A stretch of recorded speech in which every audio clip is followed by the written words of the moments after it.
to solve October number 21, paper 1, variant 2. Clear है? Number 1, which row shows all the physical quantities must have.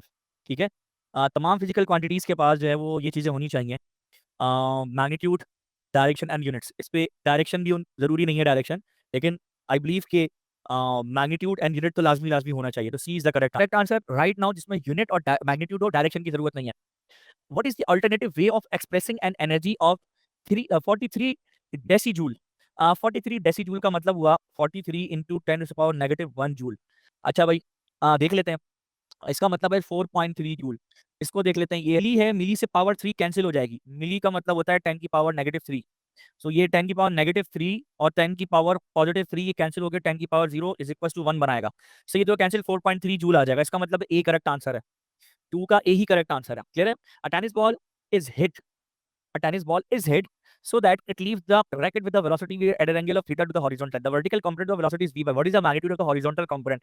So ये तो कोई मसला ही नहीं है। horizontal component यानी vx is equals to v cos theta हो जाएगा। खत्म हो गई बात। vx is equals to v cos theta, और ये है ही नहीं कहीं पर। अच्छा चलो, उन्होंने ऑप्शन भी नहीं दिया हुआ, कोई मसले वाली बात नहीं। अगर ऑप्शन भी नहीं दिया हुआ तो हम यहाँ से एज्यूम कर लेते हैं भाई कि ये इधर है। ठीक है, हम इसको यहाँ से एज्यूम कर लें। लेट्स सपोज यहाँ पर इसको, इस पॉइंट को, इस ऑप्शन को, ठीक है, ये स्ट्रेट लाइन हो जाएगी। और इसके बाद ये मेरा वी वाई हो जाएगा। ठीक है, ये मेरा वी वाई हो जाएगा, ये वी एक्स हो जाएगा। सब इसको वो पाइथागोरस थ्योरम लगा दीजिए। सो ये वी हो जाएगा, so V square is equal to V X square plus V Y square, और V X square is equal to V square minus V Y square, और स्क्वायर रूट ले लें तो डी करेक्ट आंसर बनेगा। Clear है? आगे चलें। उसके बाद कह रहा है कि 4 कैथोड रे ऑसिलोस्कोप यानी CRO screen screens each displays a waveform. The screen and the time based setting of CRO is given. सबके सामने उनकी टाइम बेस्ड सेटिंग गिवन है। Which screen show the waveform of the same frequency. तो सबकी frequency निकाल लो।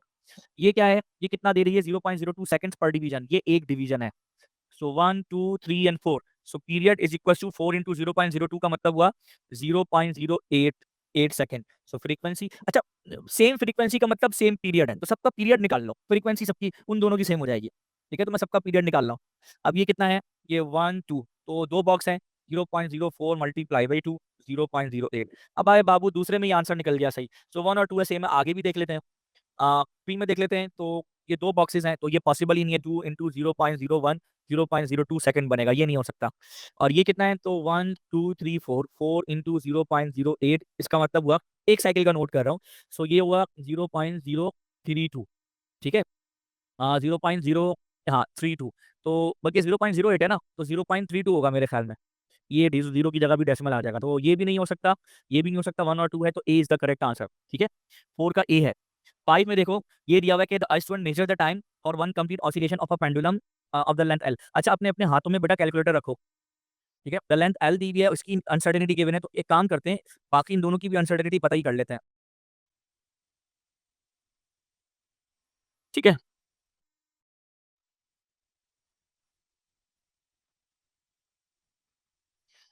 ठीक है भाई, अभी तक देखो, यहाँ निकाल लेते हैं। ये क्या हो जाएगा? डायरेक्ट कैलकुलेशन कर लेते हैं। सो इसकी percentage uncertainty delta l upon L multiply by 100। सही है भाई। सो इसको उठाते हैं, यहाँ पे कर लेते हैं, ये इसकी परसेंटेज अनसर्टेनिटी हो जाएगी। और यहाँ पर भी कर लेते हैं, तो ये delta t upon T multiply by 100। सो देखो, डेल्टा एल अपॉन एल कितना होगा? 0.001 डिवाइड बाई 0.420 इंटू 100। यहाँ पर करो, यहाँ पे करो 0.1 डिवाइड बाई 1.3 इंटू 100। बताओ दोनों के आंसर्स, बताना कितने आ रहे हैं जी? बयान। जी सर, करना हो। सर पहले वाली का 0.238 आ रहा है। 0.238 यानी 0.238% में, और इसका कितना आ रहा है? यानी 0.24 कर दें। 7.69। और ये दूसरा वाला कितना है? 7.69, 7.7% कर लेते हैं। ठीक है, अब ये हो गई बात। अब ये तुम्हारे पास फॉर्मूला, इसको थोड़ा ढंग से लिखो। 2 पाई L की पावर 1/2 जी की पावर 1/2, और परसेंटेज अनसर्टेनिटी जी में निकालनी है। अच्छा, एक काम करते हैं, तो फिर एक काम करते हैं, फिर जी को एक तरफ कर लेते हैं। तो T square is equal to 4 pi square, squaring on both side करो, जी बचेगा। और यहाँ से अगर मैं जी को सेपरेट करना चाहूँ, जी को आइसोलेट करना चाहूँ, तो G is equal to 4 pi square L upon T square. ठीक है भाई, ये हो गया। अब फॉर्मूला क्या बनेगा? Delta g upon g is equal to 4 pi गया, delta l upon l plus 2 into delta t upon t. और वो बोथ साइड मल्टीप्लाई बाई 100 करा, तो इधर भी 100, इधर भी 100, इधर भी 100। तो ये परसेंटेज अनसर्टेनिटी डायरेक्ट निकल आएगी। Delta l upon L into 100 की वैल्यू 0.24% प्लस 2 मल्टीप्लाई बाई 7.7 जरा करो कितना बनता है, ये 16% लग रहा है मुझे। जी जनाब, डी आंसर 7.7, सो 7 दूनी 14, 14 और 14 15.4। तो बस ठीक है, बस परसेंट हो गया, दैट्स ऑल। ये क्वेश्चन नंबर 6 है। वो कह रहा है कि the graph shows a variation with time T of the velocity of the vehicle moving in a straight line. The vehicle moving at 4 meter per second begins to accelerate at t is equals to 0. What is the vehicle acceleration at time t 3.0 second? ये आपसे जब भी कभी एक point पे time पूछता है, इसे इंस्टेंटेनियस कहते हैं। इंस्टेंटेनियस इंस्टेंटेनियस वेलोसिटी क्या पूछ रहा है, एक्सेलरेशन पूछ रहा है। अब इसका तरीका ये होता है भाई कि आप ये करें, ठीक है, इसका तरीका ये होता है, इसका प्रोसीजर समझ लीजिएगा कि आप इस पॉइंट पर टेंजेंट ड्रॉ कर लें, ठीक है। 3 है ना, तो 3 पे आप टेंजेंट ड्रॉ कर लें ऐसे, ठीक है भाई, ठीक है भाई। तो ये 3 पे आप एक रफ सा टेंजेंट ड्रॉ कर लें। ये आपने टेंजेंट ड्रॉ कर लिया 3 के ऊपर। अभी जो आपका टेंजेंट ड्रॉ हुआ है, इस टेंजेंट को गौर से देखें, इस टेंजेंट का ग्रेडियंट निकालें। तो भाई अगर आप इस टेंजेंट का ग्रेडियंट निकालेंगे, ठीक है, तो आप देख लीजिएगा, तो ये राइज हो जाएगा, ठीक है, ये आपका राइज हो जाएगा। और राइज की वैल्यू यहाँ पे क्या है, 11 है, यहाँ पे कितनी है, 2। सो 11 माइनस 2 डिवाइड बाई रन कितना है, रन 7 है, तो ये कितना हो जाएगा, 9/7। सो 9/7 कितना होता है, 7 1 जा 7, 2 बचेगा, सो 20, तो 7 2 जा 14, कितना 6 बचा। तो 60 का ये 10.285। तो ये 1 पॉइंट, हाँ 1.28 है ना, तो ये 1.3 कह रहा है, 1.3, ये सी करेक्ट आंसर है इसका। ठीक हो गई बात, समझ में आ गई, सी इसका करेक्ट आंसर होगा। A stone is projected vertically upward from the ground at initial speed u dv है 15 मीटर पर second. Air stress is negligible. What is the maximum height reach by the stone? So formula आपको पता है 2as is equal to V square minus U square. So upward G की value आप negative 9.81 times height लेनी है आपने, final velocity v square initial 15 का square.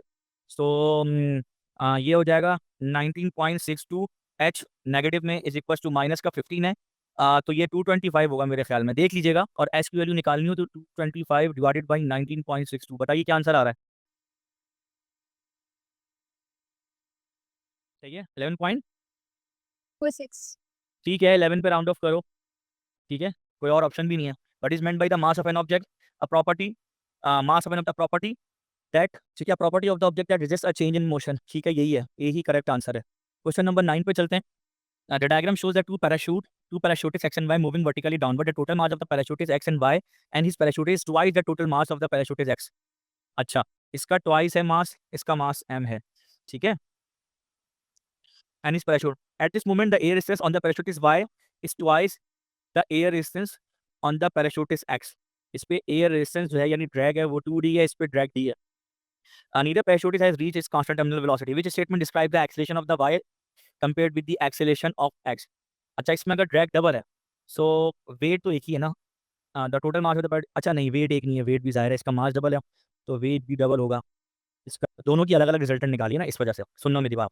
सबसे पहले इसका मास कितना है, m है, तो इसका वेट जो है वो कितना हो जाएगा, w, क्लियर है। इसकी ड्रैग फोर्स d हो जाएगी, ठीक है, जो ऊपर की तरफ लग रही होगी, w नीचे की तरफ लग रहा होगा। यहाँ तक कोई प्रॉब्लम, w जो है इसका नीचे लग रहा होगा और ड्रैग फोर्स अपवर्ड लग रही होगी, क्लियर है। इसका मास है 2m, इसका जो ड्रैग है वो 2d है जो अपवर्ड लग रहा होगा, और इसका जो w है वो 2w है जो डाउनवर्ड लग रहा होगा, क्लियर है। आ रही बात समझ। अब पहले इसकी रिजल्टेंट निकालो, तो रिजल्टेंट फोर्स बराबर है, ज़्यादा क्या है, जाहिर है w is greater than d है, कहीं नीचे की तरफ आ रहा है तो w ज़्यादा है, वेट ज़्यादा है, ड्रैग फोर्स है, तभी नीचे आ रहा है ना। तो रिजल्टेंट फोर्स होता है ज़्यादा माइनस कम, so weight minus drag force, clear है। आ रही बात समझ। जी। सो यहाँ पे मास मास कितना है m, और एक्सेलरेशन a है, ये w माइनस d का डिफरेंस है, सही है, क्लियर है। एक्सेलेरेशन किसके बराबर है, w माइनस डी अपॉन किसके, m के, ये एक्सेलेरेशन हो गई, क्लियर है, मानती हो। अब आ जाओ इधर, अब इधर रिजल्टेंट फोर्स निकालनी है, तो इधर रिजल्टेंट फोर्स किसके बराबर होगी, ज़्यादा माइनस कम, w 2w है, 2w है ना, और ड्रैग भी क्या है, डबल है, तो ड्रैग फोर्स कितनी हो जाएगी यहाँ पे, 2d हो जाएगी, मानती हो उस चीज़ को। जी। अब इधर आओ, अब रिजल्टेंट फोर्स में किसके बराबर होगा, मास इंटू एक्सेलेरेशन, इसका मास कितना है 2m, तो यहाँ मैं मास 2m रखूंगा, एक्सेलेरेशन a ही रखूंगा। यहाँ पर क्या है 2w, सो 2w माइनस 2d, दोनों तरफ से 2 कॉमन लेके कैंसिल कर दो, तो क्या बचेगा, N A is equal to W minus D, और extension is equal to W minus D upon N. बताओ दोनों दोनों की ये चीज़ें, दोनों की ये वैल्यू सेम नहीं आ गई एक्सप्रेशन की, तो एक्सेशन सेम होगी या नहीं होगी दोनों तरफ? नहीं मुझे अब आ गया समझ में। ए भाई क्या क्वेश्चन है, सुभान अल्लाह। Question number 10, the table shows four different oscillation between two blocks each of the mass 0.5 kg which collision is perfectly elastic collision। कौन सा भाई, देखो सीधी सीधी बात है, relative velocity of approach is equals to negative sign is relative velocity of separation। Negative sign नहीं लगाना चाहते तो यहाँ पे v2 माइनस वी वन कर लो, ठीक है। u1 minus u two is equal to v2 minus v1, that's all, ठीक है। ये u1 है, ठीक है, ये u2 है, और ये दोनों वैसे ही चिपक गए, तो ये माशाल्लाह v1 is equal to v2, ये दोनों ही सेम है, ठीक है। अब इन सब का डिफरेंस लेकर मैं यहाँ पे बना देता हूँ, यहाँ पे एक बॉक्स बना देता हूँ, ठीक है। और यहाँ पे क्या निकालूंगा, ये पूरी रिलेटिव वेलोसिटी यानी u1 minus u2 is equal to v2 minus v1, ये प्रूव करना है मैंने। अगर ये प्रूव हो गया इलास्टिक कोलिजन में, जो भी प्रूव हो जाएगा नेक्स्ट साइंस के साथ, ठीक है, वो उसका रिजल्टेंट होगा, वही आंसर होगा। अब कुछ भी कर लो, अगर यहाँ तुमने u2 माइनस u1 किया है तो यहाँ पे v1 माइनस v2 कर लो, बात तो इतनी है ना, नेगेटिव साइन लेके कॉमन काट लो, क्या इशू है? ठीक है, ठीक है, कुछ भी कर लो, कोई टेंशन थोड़ी है यार, इसमें प्रूफ करना है मैं तो। अब v2 माइनस v1 ये दोनों 2 माइनस 2 0, तो ये तो नहीं हो रहा भाई, ये तो प्रूव ही नहीं हो रहा। आ जाओ सेकंड के ऊपर, सेकंड में क्या है, u2 माइनस u1। अब देखो ये है वेलोसिटी नेगेटिव साइन, ये है पॉजिटिव, सो u2 ये रहा, u1 ये रहा, याद रखना मैं ऊपर ही लिख देता हूँ, बेहतर है इन सबको हटा के मैं यहाँ पे ऊपर लिख देता हूँ, ये सारे u2 ये सारे u1, ठीक है। Right side positive, left side negative, clear है। अब इधर आ जाओ, ये माइनस का u2 है, ठीक है, और ये प्लस का u1 है, सो 2 माइनस माइनस का 2 इज इक्वल टू, अब इधर आ जाओ, ये कितने हो गए भाई, ये टकराने के बाद सब रुक ही गया माशाल्लाह, जीरो होगा तो ये पॉसिबल ही नहीं है। लेफ्ट साइड पे 4 आएगा, इधर 0, ये नहीं हो सकता। बी भी गलत है। अब आओ सी के ऊपर, सी पे क्या है, u2 ये आपका नेगेटिव हो गया, ये आपका पॉजिटिव हो गया, सो u1 कितना है आपका, ये है 2 माइनस माइनस का 1, और यहाँ पर क्या हो जाएगा, ये प्लस हो जाएगा, ये माइनस हो जाएगा। सो फिर क्या है, v1 माइनस v2, एक सेकंड, नहीं v2 माइनस v1, सो v2 क्या है, ये है v2, ये है v1, सो v2 क्या है 3 माइनस v1 कितना है, v1 है नेगेटिव डायरेक्शन में, कितना हो जाएगा माइनस का 2, सो ये 2 प्लस 1 कितना हो जाएगा 3, और ये कितना होगा 3 प्लस 2 5, तो ये भी पॉसिबल नहीं है, इक्वल नहीं है। आओ डी के ऊपर, सो डी पे देखो वही u1 माइनस u2, ये u1 है, सो u1 तुम्हारा कितना हो जाएगा, सो ये 4 माइनस 1 हो जाएगा, और इधर क्या हो जाएगा, इधर v1 माइनस v2, ये v1 है, ये v2, इधर क्या हो जाएगा नेगेटिव साइन के साथ, नेगेटिव नहीं भी करो, सो यहाँ पर क्या हो जाएगा, यहाँ पे 4 माइनस 1 हो जाएगा, तो देखा जाए ये 3 है, ये भी 3 है, yes D is the correct answer. समझ में आई आप लोग को, समझ आई जी? जी सर। जी करेक्ट आंसर है, और यही पे काम करना है, velocity relative velocity of approach is equal to relative velocity of separation. आ जाओ, cylindrical block of wood has a cross-sectional area A and a weight W. It is totally immersed in the water and its axis vertical. The block experience a pressure PT at the top, PB at the bottom. What is the upthrust? तो ये तो बहुत ही आसान है, upthrust जो होती है वो ये डेल्टा P इंटू एरिया के बराबर होती है अपथ्रस्ट, ठीक है। सो ये बॉटम माइनस टॉप का प्रेशर होता है, क्योंकि बॉटम पे प्रेशर ज्यादा होता है, into area is equal to yo, bottom minus top होगा, so bottom minus top into area, ये बी करेक्ट आंसर है। ये तो जबानी है, इसमें क्या है, two forces act on a disc, what is the torque on exerted, तो भाई ये तो F मल्टीप्लाई बाई एस हो जाएगा, ठीक है। कैसे, ये 1/2s है, ये भी 1/2s है, दोनों का क्लॉकवाइज है, तो अब आप F into 1/2s plus F into 1/2s कीजिए, तो आंसर F इंटू एस ही बनता है, सी करेक्ट आंसर है। और टॉप वैसे भी कपल में, कपल है ये, ठीक है, तो कपल के अंदर जो है वो जब भी कभी दो forces same line of action पे, सर 2F नहीं हो जाएगा? नहीं होगा, तो हाफ, देखो ना एफ कॉमन ले लो, एस कॉमन ले लो, तो हाफ प्लस हाफ कितना होता है, 1 होता है ना, तो खत्म, एफ एस आ जाएगा, दैट्स ऑल। वैसे भी कपल है, कपल के क्वेश्चन में हमेशा दो फोर्सेस एक दूसरे के एंटी पैरेलल हो, जब दो फोर्सेस एक दूसरे के एंटी पैरेलल हो और एक लाइन ऑफ एक्शन से पास कर रही हो, एक लाइन ऑफ एक्शन से पास कर रही हो दो फोर्सेस, अब ये सिनेरियो हो कि दोनों का लाइन ऑफ एक्शन क्या हो भाई, सेम हो, ये वाला सीन हो, एक दूसरे के एंटी पैरेलल हो, इक्वल हो, एंटी पैरेलल हो, एक लाइन ऑफ एक्शन पे हो, तो दे आर कॉल्ड कपल। इस कपल से टॉर्क प्रोड्यूस होता है, और ये गाड़ी के स्टीयरिंग व्हील इसकी बेस्ट एग्जांपल है, एफएस। इसका तरीका ये होता है कि एक फोर्स पकड़ के उसे सिर्फ टोटल डिस्टेंस से मल्टीप्लाई करा दो, डायरेक्ट आंसर आ जाता है। A mass of 500 gram is attached at one end of the rod of the length 1.5 meter. The rod is pivoted at a distance of 25 centimeter from the other end. The rod is horizontal. What is the moment about the pivot due to the mass? What is the moment about pivot due to the mass? अच्छा, clockwise का anti clockwise ये भी नहीं बताया, चलो देख लेते हैं, अभी क्लॉकवाइज ही होगा जाहिर है इसका। सो ये मास है, तो ये देखिए ये W is equal to 0.5 times 9.81 हो जाएगा। ठीक है, तो मोमेंट निकालना है आपने, क्लॉक वाइज मोमेंट निकालना है, क्लॉक वाइज पॉजिटिव कंसिडर कर लिया। सो वेट मल्टीप्लाई बाई 1, हाँ हाँ हाँ, वेट मल्टीप्लाई बाई ये 0.25 माइनस कर लीजिए, वेट मल्टीप्लाई बाई 1.5 माइनस 0.25। ठीक है, तो वेट मल्टीप्लाई बाई 1.25 यानी यहाँ तक का फासला, ये समझिए।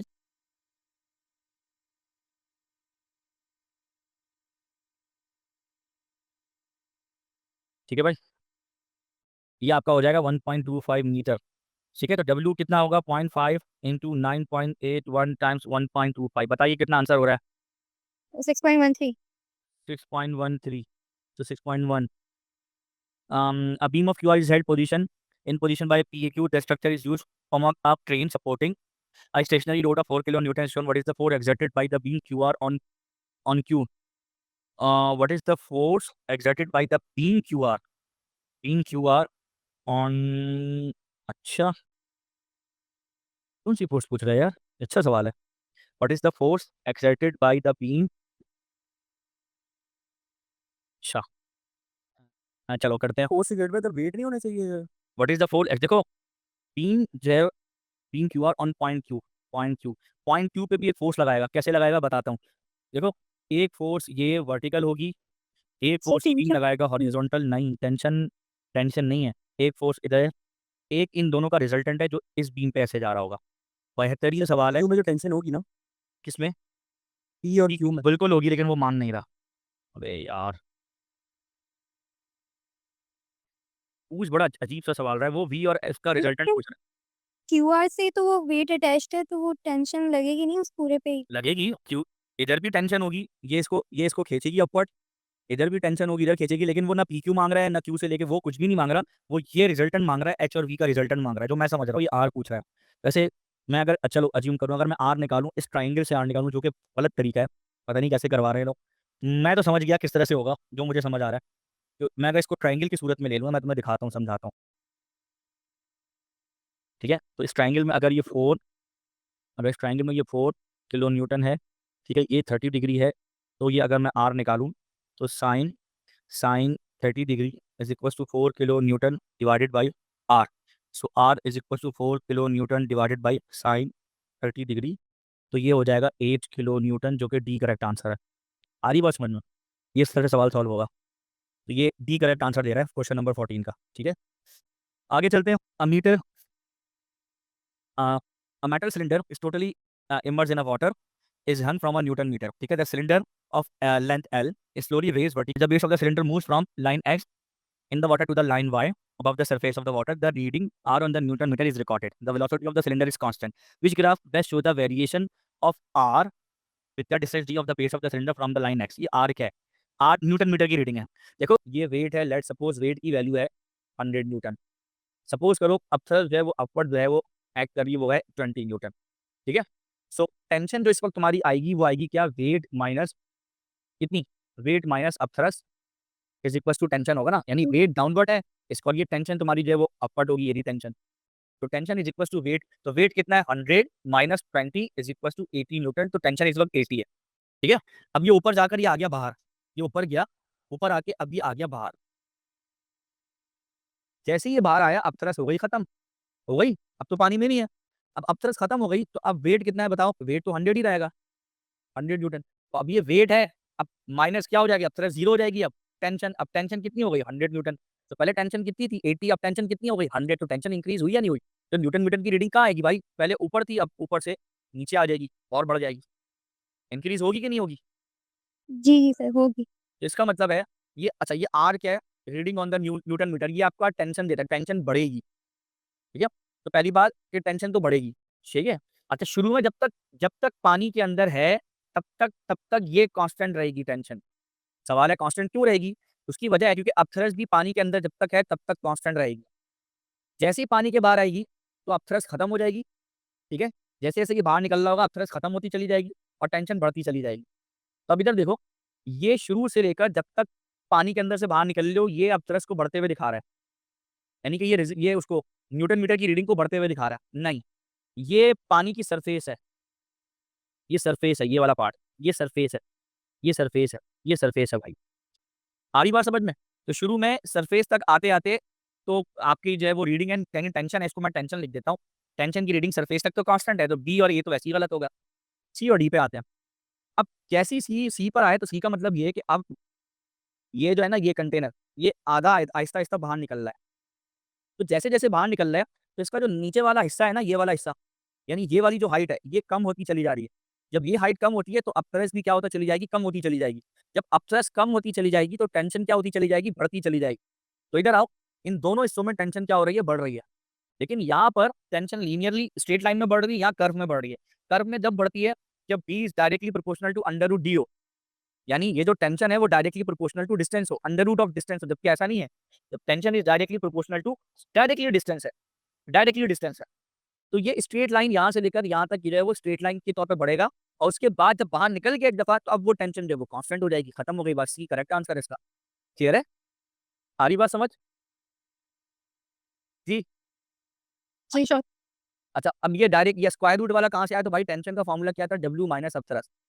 ठीक है, डब्ल्यू को छोड़ो, अपसरस का फॉर्मूला होता है rho G V, volume of object. Volume की जगह एरिया इनटू हाइट कर लें आप। अब आप मुझे बताइए, ये जो मैंने इक्वेशन बनाई है, इस इक्वेशन को गौर से देखिएगा। ठीक है, इसको थोड़ा सा और तमीज से लिखता हूँ, minus rho g a h plus W कर दिया।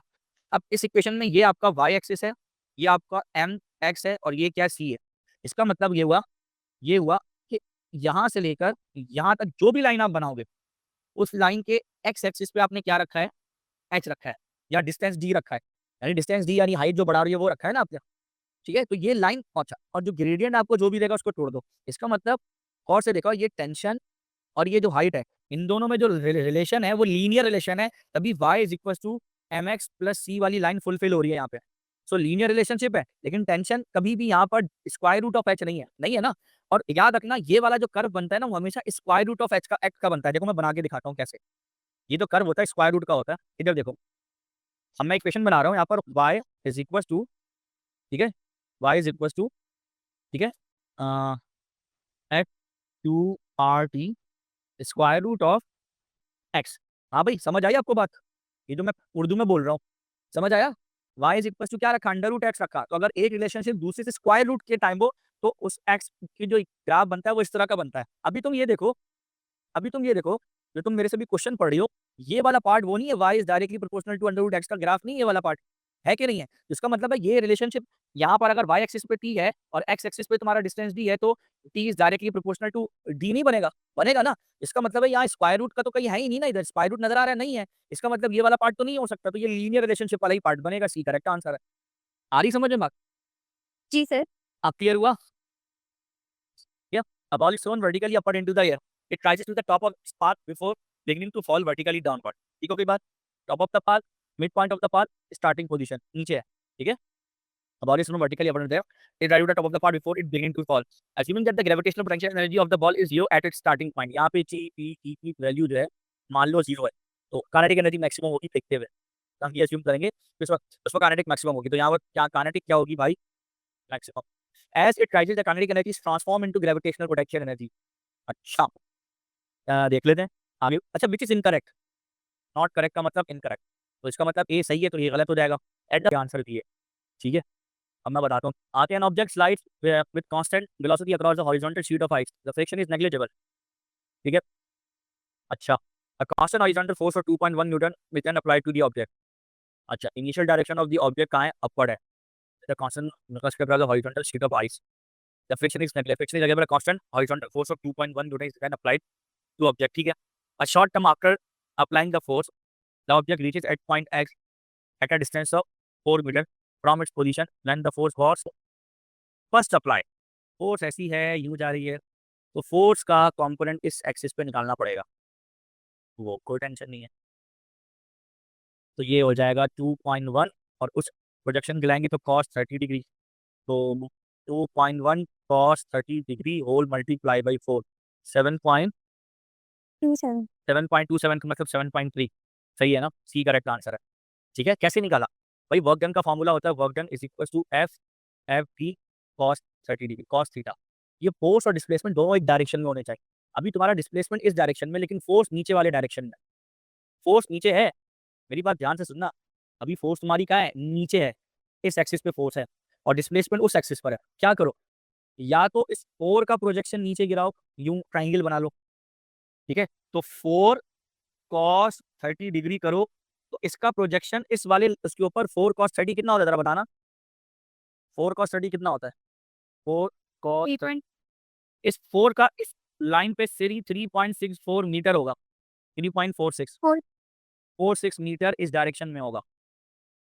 फोर्स की डायरेक्शन में दोनों डिस्प्लेसमेंट और फोर्स अलाइन हो जाएंगे एक डायरेक्शन में, अलाइन करके हमेशा वर्क डन निकलता है, या तो ये कर लो या तो दूसरा काम ये कर लो भाई, ठीक है, तो अब 3.46 को तो मल्टीप्लाई करो, फोर्स कितनी आ रही है 2.1 से तो 7.3 बनेगा, या तो ये कर लो, या दूसरा काम ये करो, दूसरा काम ये करो कि भाई दूसरा काम तुम क्या करोगी, दूसरा काम ये करो, क्या फोर्स इस डायरेक्शन में है, ये तो है फोर्स, अब फोर्स इस डायरेक्शन में है तो फोर्स को इस एक्सिस पे ऐसे गिरा दो, यूं फोर्स का प्रोजेक्शन ले लो इधर, यहाँ 90 डिग्री बना लो, ऐसे कर लो, अब ये फोर्स है ना, ये ट्राइंगल है, तो F cos 30 निकाल लो, कितना बनता है F cos 30, ये हो जाएगा 2.1 cos 30 डिग्री, कितना होगा 2.1 cos 30, 1.81 या 816 या 1.82 818 1.82, तो अब इस एक्सिस पे यानी डिस्प्लेसमेंट के साथ जो फोर्स आ रही होगी वो आ रही होगी 1.82 मीटर की, आई बात समझ, तो 82 न्यूटन की। अब फोर्स और डिस्प्लेसमेंट एक एक्सिस पर हो जाएंगे, अब इन दोनों को मल्टीप्लाई करा दो वर्क डन के लिए, 1.82 मल्टीप्लाई बाई 4 कर लो, कितना आता है बताओ,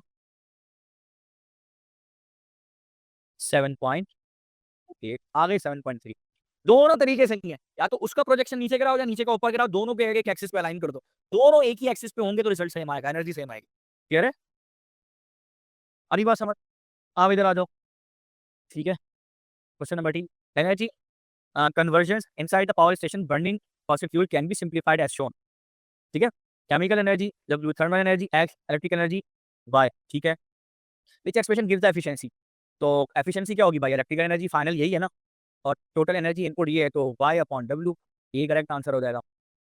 car X is travelling at half the speed of the car Y, अच्छा भाई, कार वाई की स्पीड अगर 2v है तो इसकी स्पीड v कर देते हैं, car x has twice the mass of the car, इसका मास कार एक्स का जो मास है वो 2m है और कार वाई का जो मास है m है, which statement is correct, energy की बात करेगा, दोनों की काइनेटिक एनर्जी निकाल लें, काइनेटिक एनर्जी ऑफ क्या, काइनेटिक एनर्जी ऑफ एक्स निकाल लेते हैं, निकाल के बैठते हैं पहले, और काइनेटिक एनर्जी ऑफ वाई निकाल के बैठते हैं, सो हाफ मास कितना है m है और 2v का स्क्वायर है, सो 2 का स्क्वायर 4 बाहर आ जाएगा और यहाँ 1/2 mv स्क्वायर, काइनेटिक एनर्जी 4 गुना है, इसकी देख लेते हैं,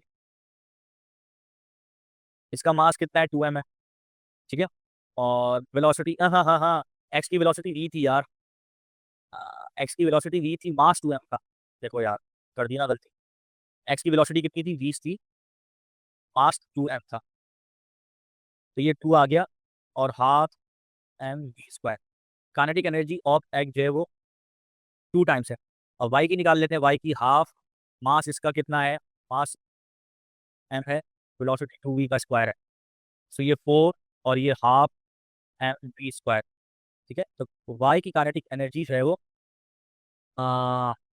अगर मैं इक्वेट कराऊँ दोनों को, तो kinetic energy of Y is equal to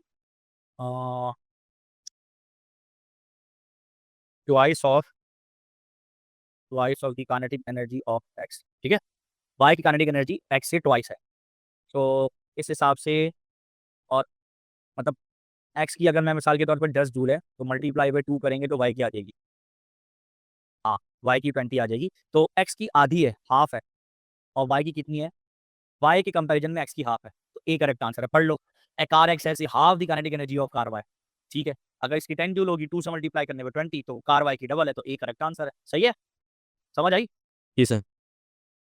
Ayesha clear है, आयशा जी सर। मैं एक काम करता हूँ, अगर ऐसे नहीं समझ में आए तो कोई भी वैल्यू रख लो अपने हिसाब से, कोई भी वैल्यू रख दो, कोई भी वैल्यू यहाँ पे रख दो, यहाँ पे मिसाल के तौर पे कह रहे हैं car X is travelling eight half the speed, half speed का मतलब यहाँ पे 5 रख लो, कार कार वाई की 10 रख लो, 10 मीटर पर सेकेंड, कार एक्स का मास जो है वो ट्वाइस है, ट्वाइस का मतलब यहाँ पे रखो 4 kg रख लो, और वाई का कितना रखो 2 kg रख लो, सही है भाई, सही है भाई, आ रही बात, अब इस काइनेटिक एनर्जी अब जिंदगी आसान हो जाएगी, कुछ भी रख लो, अब जिंदगी आसान। हाफ मास कितना है एक्स का, निकालो एक्स का मास कितना है। एक्स का मास दिया हुआ है आपको 4, ठीक है, और वेलोसिटी कितनी दी हुई है आपको 5 का स्क्वायर दी हुई है। तो 2 1 2 2 2 4 5 5 25 2 50 जूल, ठीक है। काइनेटिक एनर्जी ऑफ वाई निकालो, हाफ मास कितना है वाई का 2 kg मल्टीप्लाई द वेलोसिटी कितनी है 10 का स्क्वायर, 2 से 2 गया 100 आया। तो कार जो एक्स की जो काइनेटिक एनर्जी है वो वाई से आधी है, आधी है ना, तो ए करेक्ट आंसर हो गया, खत्म हो गई बात, कोई भी वैल्यू रख लो, जिंदगी आसान। The total weight of the motor bike and the rider is, ठीक है, 1800 newton. The motor bike travel in a straight line at a constant speed v up the hill with an angle of 30 degree to the horizontal. The useful power output of the motorbike is hd. The total resistive force to the air resistance and the friction of the motorbike is 2400. What is the speed of the motorbike? So याद रखना, जब भी constant speed से move करेगा तो forward force और backward force equal होगी। अब बैकवर्ड में क्या है, बैकवर्ड में डब्ल्यू साइन थीटा वाला पार्ट होता है और बैकवर्ड में फोर्स ऑफ फ्रिक्शन वाला भी पार्ट होता है, ये दोनों पार्ट है। सो फॉरवर्ड और बैकवर्ड इक्वल होगा तो रिजल्टेंट फोर्स 0, तो कांस्टेंट वेलोसिटी से जाएगा, तो backward F plus W sine theta हो जाएगा और फॉरवर्ड जो होगा वो एफ यानी फॉरवर्ड। अब तुम ये मत पूछना कोई भी कि ये डब्ल्यू साइन थीटा कहाँ से आया, प्लीज इंक्लाइन प्लेन का पार्ट है ये, आपको पता होना चाहिए। गाड़ी की अगर चाबी बंद कर दी जाए और उसे इंक्लाइन प्लेन पर छोड़ दिया जाए, वो नीचे जाता है डब्ल्यू साइन थीटा की वजह से, रेट के साइन फैक्टर की वजह से जाता है, ये बड़ा डिटेल है। तो प्लीज अभी बस ये देख लो कि ये आपका ये वेट का ये इस तरह से कंपोनेंट बनता है थीटा करके, अगर याद आ रहा हो आपको तो, ठीक है एनीवे। तो रेजिस्टिव फोर्स कितनी दी हुई है 2400 प्लस डब्ल्यू साइन थीटा कितना दिया हुआ है 1800, तो ये आपका रिजल्टेंट फोर्स एफ आ जाएगा। 24 और 18 कितना होता है 4200, तो फॉरवर्ड फोर्स 4200 न्यूटन की हो गई। अब इस फोर्स को अगर पावर दी हुई है, तो power is equal to force forward force into velocity, power upon velocity, क्या पूछ रहा था, वेलोसिटी पूछ रहा है, पावर अपॉन अपॉन फोर्स कर लो इज इक्वल टू वी आ जाएगा। सो पावर कितनी है 36,000 वॉट डिवाइडेड बाई वेलोसिटी कितनी है, वेलोसिटी निकालनी है, फोर्स कितनी है, फोर्स है 4200 इज इक्वल टू वी, ठीक है। तो 2 0 से 2 0 cancel, 36 divided by 100 divide by 42, बताओ वेलोसिटी कितनी होगी।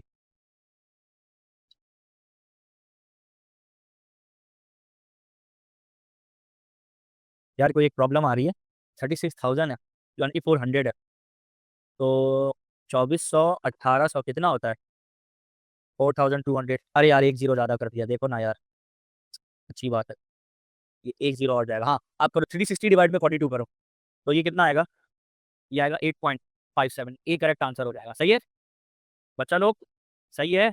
जी चलें आगे, आप 3 स्प्रिंग्स आर अरेंज। अब ये बड़ा अच्छा सवाल है और दिमाग की दही भी है। इस क्वेश्चन में 3 स्प्रिंग दिया, मैं 2 का स्प्रिंग कांस्टेंट पढ़ लो, स्प्रिंग कांस्टेंट के है, इसका भी के है, इसका भी के है। स्प्रिंग आर है तो स्प्रिंग कांस्टेंट 3 के, इसका स्प्रिंग कांस्टेंट 3 के। स्प्रिंग कांस्टेंट के का मतलब होता है स्टिफनेस, यानी how how difficult to extend और कंप्रेस। स्टिफनेस का मतलब होता है हाउ डिफिकल्ट टू डिफॉर्म, कितना मुश्किल है डिफॉर्म करना। अगर 3 के हो गया तो डिफॉर्म करना और मुश्किल है, हार्ड हो जाएगा, स्प्रिंग खींचना मुश्किल हो जाएगा, एक्सटेंशन कम होगी। याद रखना ये बात, याद रखना, के की वैल्यू जितनी बड़ी होगी एक्सटेंशन उतनी कम होगी, यानी सेम फोर्स पे एक्सटेंशन कम होगी। हाउ डिफिकल्ट टू डिफॉर्म, ये इसका मतलब होता है स्टिफनेस का, दिमाग में ठूस लो।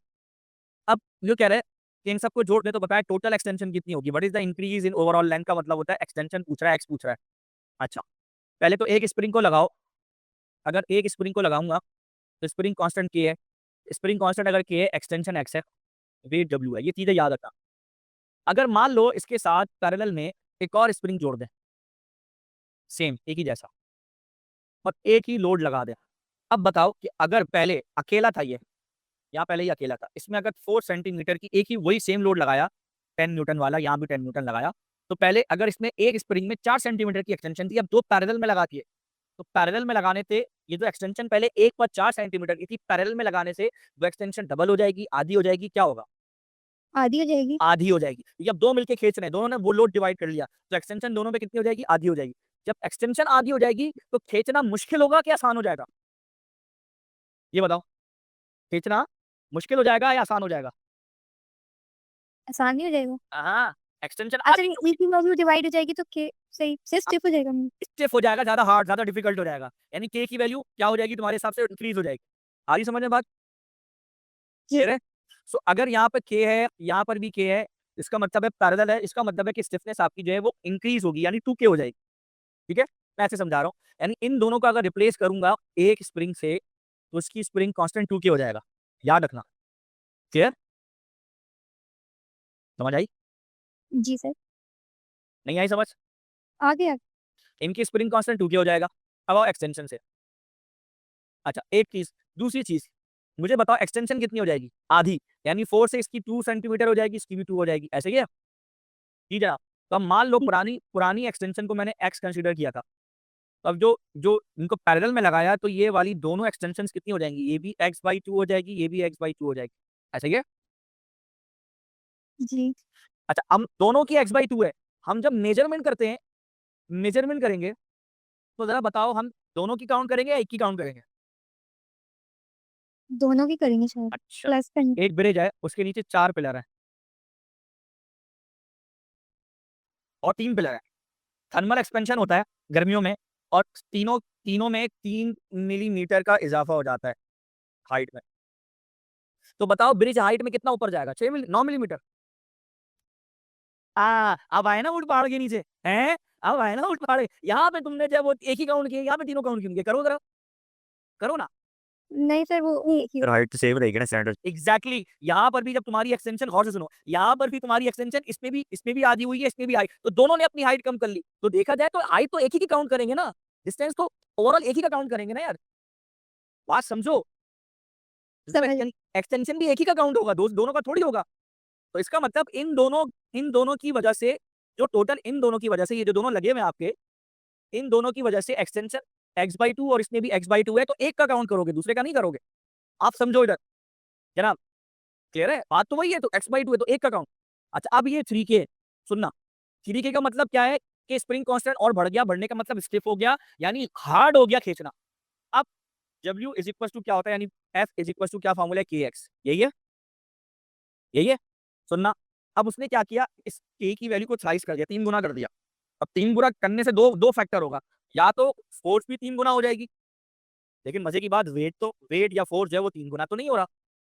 जो वेट या फोर्स है वो 3 गुना तो नहीं हो रहा, वो तो एक ही टाइम से है। तो दूसरा काम क्या हो सकता है? दूसरा काम यह हो सकता है कि एक्सटेंशन आपकी 1/3 हो जाए, यानी जब स्प्रिंग कांस्टेंट ये वाला 3k है, तो 3k का मतलब मुश्किल है खींचना, बड़ी मुश्किल से खींचेगा खींचेगा। जब मुश्किल से खींचेगा तो कम खींचेगा, जब कम खींचेगा तो पहले खींच रहा कितना खींच रहा था? पहले x खींच रहा था, तो अब कितना खींचेगा? कम होके 1/3 पे आ जाएगा। तो अब ये देखो एक्सटेंशन इसकी 1/3 हो जाएगी। समझ आई बात? इसकी एक्सटेंशन कितनी होगी? 1/3 हो जाएगी। क्लियर है? समझे नहीं समझी? समझ गई। इसका 1/3 एक्सटेंशन हो गया, उसका x/2। अब टोटल एक्सटेंशन जोड़ दो, यहाँ से लेकर यहाँ तक कितनी, तो वो x/2 प्लस x/3 कितना हुआ?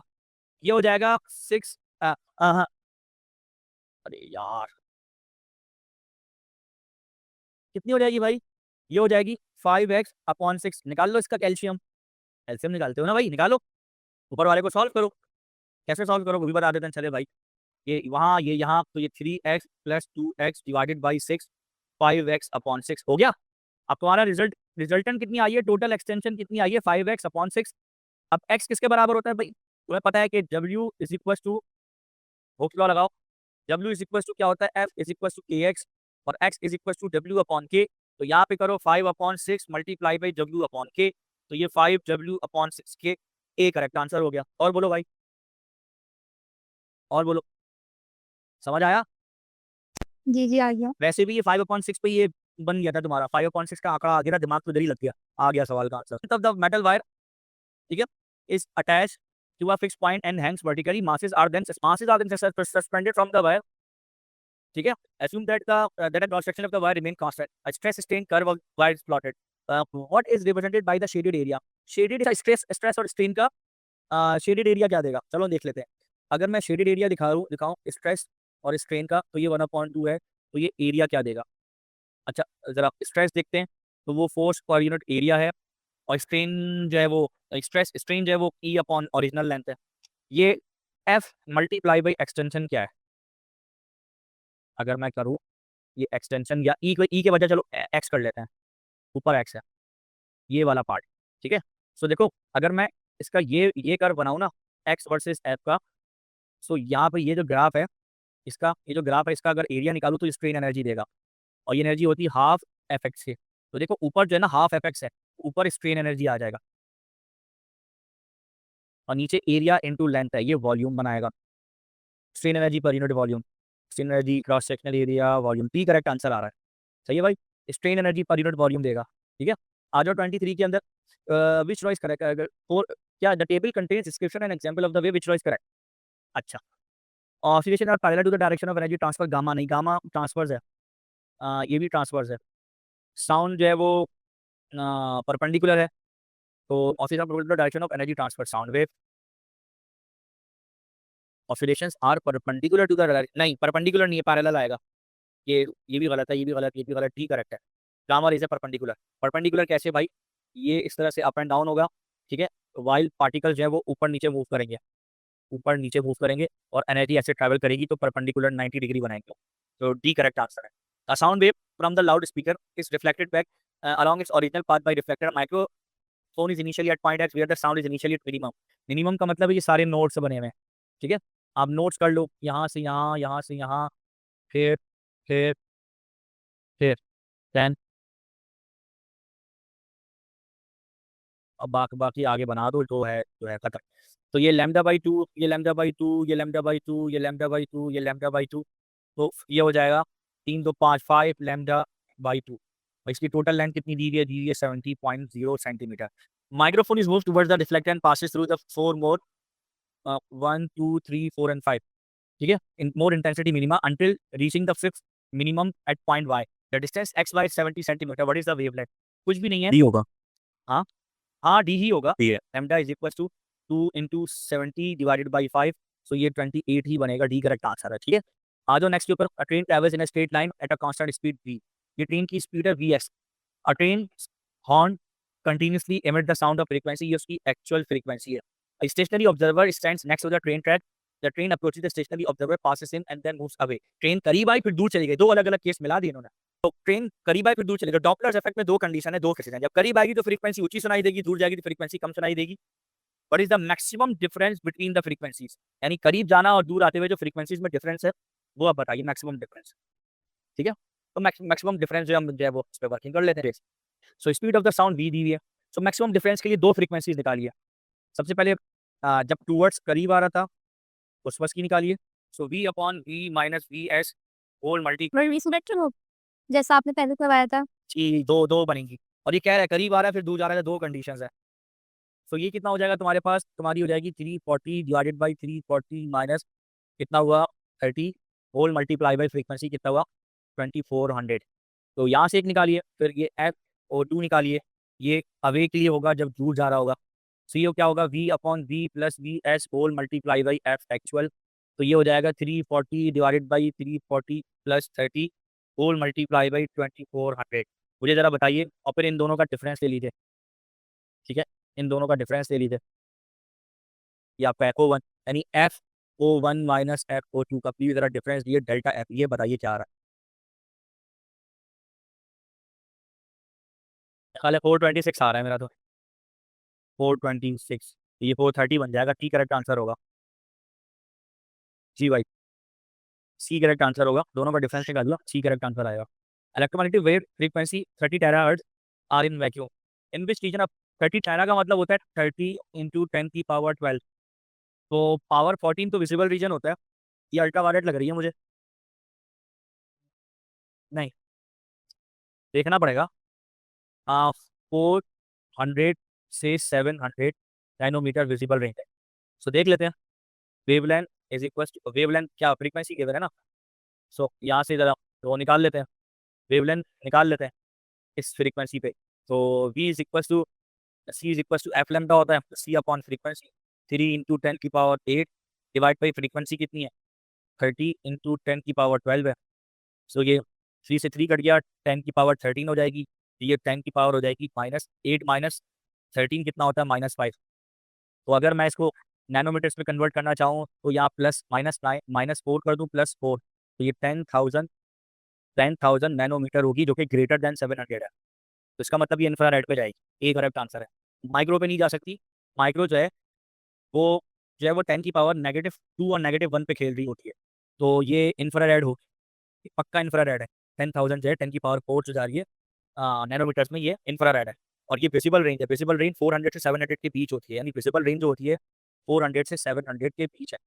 ठीक है, तो ये मिनिमम जो होती है ये आपका वायलेट कलर होता है और जो मैक्सिमम होता है ये आपका रेड होता है। अगर इससे बड़ी वेवलेंथ आएगी तो वो इंफ्रारेड है, उससे बड़ी होगी तो माइक्रो है, उससे बड़ी होगी तो रेडियो है। तो मेरे पास 10,000 आ रही थी तो मुझे पता है कि ये अल्ट्रा वायलेट नहीं हो सकती, ठीक है, अल्ट्रा वायलेट इससे भी छोटी होती है, विजिबल नहीं हो सकती, ये माइक्रो इंफ्रा में से कोई एक होगी, तो इस वजह से मैंने इंफ्रा पे टिक किया है, ठीक है। A stationary wave is produced on a string that is stretched between the two fixed points that are 1.35 meter apart. The speed of the wave on the string is 450 meter per second. What is the frequency of the oscillation of the stationary wave? So वो पूछ रहा है ये lambda by 2, ये lambda by 2, ये lambda by 2, 3 lambda by 2 is equal to 1.35. तो lambda is equal to 1.35 multiply by 2 divide by 3. So ये हो जाएगा 2.7 divide by 3. तो 0.9 मीटर हो जाएगा पहले साल का। सो तुम्हारे पास क्या हो जाएगा, f is equal to v upon lambda. So 450 divided by 0.9 कितना होता है बच्चों, 500। सी करेक्ट आंसर होगा, सही है ना। इधर आ जाओ, beam of the laser light is directed towards a narrow slit, ठीक है। तो उधर तुम्हें क्या नजर आएगा, अगर नैरो स्लिट से एक बीम पास करेंगे तो तुम्हें क्या नजर आएगा, हॉरिजॉन्टल। बी करेक्ट आंसर होगा, इसका याद रखिए। ये नहीं बनेगा, ये पूरा बीच में से फैला पूरा होगा, तो बी करेक्ट आंसर, ना डी। अच्छा आपके दिमाग में सी आ रहा होगा, सी भी नहीं है ना ए है, सिर्फ बी बनेगा डायरेक्टली, वरना आप करके देखिए लेजर का बीम वाला एक्सपेरिमेंट, ठीक है। अगर आप बोलेंगे तो मैं पिक्चर खींच के भी आपको भेज दूंगा, वो क्रीड ब्लेड पड़ा हुआ मैंने आपको बताया था उससे। तो two waves each with the constant amplitude interfere and produce an interference pattern. The pattern has a minima at fixed point where the displacement is zero और एट ऑल द टाइम्स, ठीक है।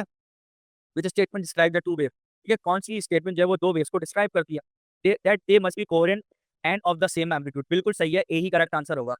कोहेरेंट मतलब constant phase difference होना चाहिए और same amplitude होगा, तभी तो कैंसिल करके मिनिमा बनाएंगी, ठीक है। आ जाओ इधर, ये क्या, द लाइट ऑफ द, ठीक है, वेवलेंथ कितनी दी हुई है, ये दी हुई है normally on daffodil, the angle between the, ये 80 दिया हुआ है, तो 80 देने का मतलब ये है कि भाई यहाँ से लेकर यहाँ तक जो होगा angle, that angle must be 40, ठीक है। ये एन बीच में 0 होगा, यहाँ से सेकंड ऑर्डर जो है तो 40। What are the number of lines per metre of the diffraction grating, ठीक है। आओ भाई देखते हैं,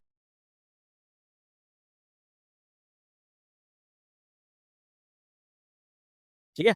अब देखते हैं क्या है, तो कोई मसले वाली बात ही नहीं है। सो आपको वेवलेंथ दी हुई है, d sine theta is equal to n lambda होता है, 2 लैम्डा हो जाएगा। अब डी कितना है तुम्हारे पास, डी है, डी निकालना है, डी नहीं बेसिकली लाइंस पर मीटर निकालना है ना। सो ये 1/d की वैल्यू निकालनी है, डी का मतलब होता है मीटर्स पर लाइन, 1/d निकालना है, ठीक है। ये है लाइंस पर मीटर, ठीक है, नहीं 1 मीटर में कितनी लाइन जा रही है, तो ये बेसिकली 1/d की वैल्यू होती है जो आपको ये बताती है इतनी लाइंस पर मीटर जा रही है, ये 1/d होता है। तो आपने 1/d निकालना है, तो 1/d को एक तरफ कर लो। So sine 40 degree divide by 2 multiply by wavelength कितनी है, 5.5 10 की पावर -7। जरा बताना क्या वैल्यू आ रही है, sine 40 divided by 2 times 5.5 exponent -7, ठीक है। ये आ गई कितनी, 58435 2.38, जो भी है ये आया मीटर्स, हाँ ये आया लाइन पर मीटर, ठीक है, ये लाइंस पर मीटर। अब ये 5.84 है तो ये ए करेक्ट आंसर आ रहा है, देख लो कर लो, 5.8 इंटू 10 की पावर 5 बनेगा, 1 2 3 4 5, ठीक है, ए करेक्ट आंसर आ रहा है, सही है बच्चों। आ जाओ इसके बाद 31 4 डायग्राम, इलेक्ट्रिक फील्ड का ये चला ही गया है, छोड़ दो। क्या तुम इस पे बात करोगे, between two oppositely charge points are shown, ये डायग्राम वो A2 में चला गया, लेकिन इलेक्ट्रिक फील्ड नहीं है, चलो फिर छोड़ दो, A2 में ही देखेंगे इस तरह के सवाल को, A2 में ही देखेंगे। अब ये भी चला गया A2 में, ये इलेक्ट्रिक फील्ड का A2 में ही है, प्लेट्स वाला, ठीक है। What is the description of the coulomb, coulomb की डिस्क्रिप्शन पूछ रहा है, चलो भाई बता देते हैं। कूलम चार्ज क्या होता है, electric charge of, the electric क्या लिखा हुआ है, the electric charge of an electron, नहीं, एक कूलम जो है वो 6.25 इंटू 10 की पावर 18 इलेक्ट्रॉन्स के इक्वल होता है। Electric charge transfer by current of 1 ampere in 1 second, हाँ ये कह सकते हो कि current is equal to Q upon T, ठीक है। तो T को उधर मल्टीप्लाई कर दो तो I multiply by time is equal to Q, so 1 ampere multiply by 1 second is equal to 1 coulomb. तो 1 कूलम चार्ज वो होता है जो 1 एम्पियर करंट ट्रांसफर करे 1 सेकंड के अंदर, बी करेक्ट आंसर है। 34 में क्या है, अच्छा ये दिया हुआ है 10 वोल्ट का ईएमएफ दिया हुआ है, 5 ओम्स की इंटरनल रेजिस्टेंस दी हुई है, लोड रजिस्टर भी 5 का। Which change occurs when the 5 ohm load register is replaced with 50 ohm, which change occur, क्या चेंज होगा, ये 10 वोल्ट दे रहा था, 5 का मतलब है 5 वोल्ट इधर जाएगा, 5 वोल्ट इधर जाएगा शुरू में। जब इसकी रेजिस्टेंस 5 से बढ़ा के 50 ओम की, तो यहाँ पर पोटेंशियल जो पहले 5 वोल्ट का था वो भी बढ़ के हो सकता है 9 वोल्ट हो जाए। तो जब यहाँ 9 वोल्ट हो जाएगा तो इस पे कितना वोल्टेज बचेगा, इस पे 1 वोल्ट बचेगा, बनेगा बढ़ेगा नहीं बनेगा, इसका मतलब है यहाँ शुरू में पहले 5 ओम, यहाँ पर भी पहले 5 ओम था, तो दोनों के वोल्टेजेस सेम थे। नीचे आपने 5 से 50 ओम कर दिया, लोड बढ़ा दिया, तो वोल्टेज भी यहाँ पर 5 से 9 वोल्ट हो जाएगा, 9.9 हो जाएगा। तो यहाँ पर वोल्टेज क्या हो जाएगा? इंक्रीज। ठीक है, वहाँ वाला वोल्टेज भले जो अंदर वाला वो भले डिक्रीज हो, ये बढ़ जाएगा। क्लियर है? So potential difference across the load register increases, D correct answer होगा इसका। ठीक है, सारी बात समझ में, यही तो समझा है। आपने 5 से 50 किया तो वोल्ट भी 5 से 9 वोल्ट हो गया, खत्म। लंबी जाने की जरूरत ही नहीं है। ये आपका जो ग्राफ है, ये कंपोनेंट आपका डायोड है, और ओमिक कंडक्टर आपका वाई होगा। ओमिक या मेटल वायर के लिए भी ओमिक कंडक्टर आपका वाई होगा, तो ये तो इसका मतलब बी करेक्ट आंसर होगा। जेड पे वही आ गया आपका फिलामेंट है, B correct answer. Question number 36, electromotive pole of a cell of a 6 volt is had negligible internal resistance at and is connected across a resistor. The potential difference across the resistor is also 6 volt. शाबाश। The EMF and the potential difference have the same numerical value but represent different process. So EMF क्या होता है भाई? EMF तो वो होता है कि जो पर यूनिट चार्ज एनर्जी ट्रांसफर होती है नॉन इलेक्ट्रिकल से इलेक्ट्रिकल, यानी केमिकल से इलेक्ट्रिकल कह लो यहाँ पर। So energy transfer per unit charge A और बी में कहीं पर भी नहीं है, तो ए और बी गलत। यहाँ पर भी पर यूनिट चार्ज मेंशन है, यहाँ पर भी, तो सी और डी पढ़ा जा सकता है। अब पढ़ो, EMF is the energy transfer per unit charge from chemical to electrical, ठीक है, non electrical to electrical in the cell, and the potential difference energy in transfer per unit charge from electrical to energy to thermal. Thermal का मतलब other form of energy, तो ठीक है, सी correct answer है। ठीक है, अब बैटरी नेग्लिजिबल इंटरनल रेजिस्टर, ठीक है, और आगे क्या कह रहा है कि is connected to 3 resistor, 3 resistor से कनेक्टेड है। ठीक है, the potential difference across each resistor is 2 volt, the current in the battery is 0.4 ohm, the current through one of the resistor is 0.3 ampere. What is the current through the other resistor and in connected in parallel? What is the electromotive force EMF of the battery? ठीक है, इसमें 0.4 है, इसमें ऊपर 0.3 गया, तो जाहिर है किरचॉफ का लॉ लगाओ, KCL। 0.4 आएगा, 0.3 उधर जाएगा, तो यहाँ 0.1 बचेगा, तो दूसरे रजिस्टर में 0.1 जाएगा, तो ए और सी करेक्ट आंसर है, बी और डी क्या। उसके बाद ये 2 वोल्ट है, ये 2 वोल्ट है, अगर इन दोनों को हटा के एक रजिस्टर लगाऊंगा तो उसमें भी 2 वोल्ट ही मिलेगा, तो ये दोनों हटा दो, तो ये 2 और 2 सीरीज में ऐड कर दो, 4 वोल्ट है, तो टोटल 4 वोल्ट मिलेगा। ये ए करेक्ट आंसर ए हो जाएगा। 37 पे इसमें आप, हाँ, ये तुम्हारा फेवरेट है, तुमसे हो नहीं रहा था ना आयशा, याद करो। And battery of electromotive force 9 1 ओम का उसमें इंटरनल रजिस्टर है, और 2 रजिस्टर्स में लगाए हुए एक पोटेंशियोमीटर है। ठीक है, अच्छा, the sliding contact potentiometer is move over it's full range of movement, it is the maximum value of potential. अच्छा, यहाँ पर पोटेंशियल पूछ रहा है, क्या होगा? सिंपल, कुछ भी नहीं है यार, तो बच्चों वाला सवाल है, इतना मुश्किल भी नहीं है। तो दावे हाँ। फॉर्मूला लगा दूंगे ना पोटेंशियल डिवाइडर का। हाँ, 1:3:5, 3 बच्चे हो गए ना, एक बच्चा, दूसरा बच्चा, तीसरा बच्चा, तो 1:3, 5 3 8 और 1 9, तो इधर 1 वोल्ट मिलेगा, इधर 5 वोल्ट मिलेगा, इधर 3 वोल्ट मिलेगा। ए करेक्ट आंसर है। और बोलो, नहीं समझी? नहीं आई समझ? नहीं नहीं समझ रही। बच्चों वाला है, 9 वोल्ट दिया हुआ है, सबके रेशू भी है, 3 बच्चे है ना, पहले तब तक 2 बच्चे पढ़ते हुए आई थी तुम, अब ये 3 बच्चे हैं, इसके 3 रजिस्टर्स हैं, तो तीनों का रेशू 1:3:5 है, तो इसका मतलब है कि अब 9 वोल्ट है, उसको भी ऐसे ही होगा, इसको 1 वोल्ट, इसको 3 वोल्ट, इसको 5 वोल्ट, हो गया 9 वोल्ट पूरा हिसाब बराबर, 3 वोल्ट मैक्सिमम मिलेगा। And unstable nucleus decay by beta positive. अच्छा, बीटा पॉजिटिव में प्रोटॉन कन्वर्ट होता है न्यूट्रॉन में, और उसके साथ आपका बीटा पॉजिटिव निकलता है, और बीटा पॉजिटिव निकलता है तो इसका इलेक्ट्रॉन नंबर -1 होगा, तो इसका इसके साथ इलेक्ट्रॉन न्यूट्रिनो पैदा होगा। जी जनाब, ये इक्वेशन बनती है।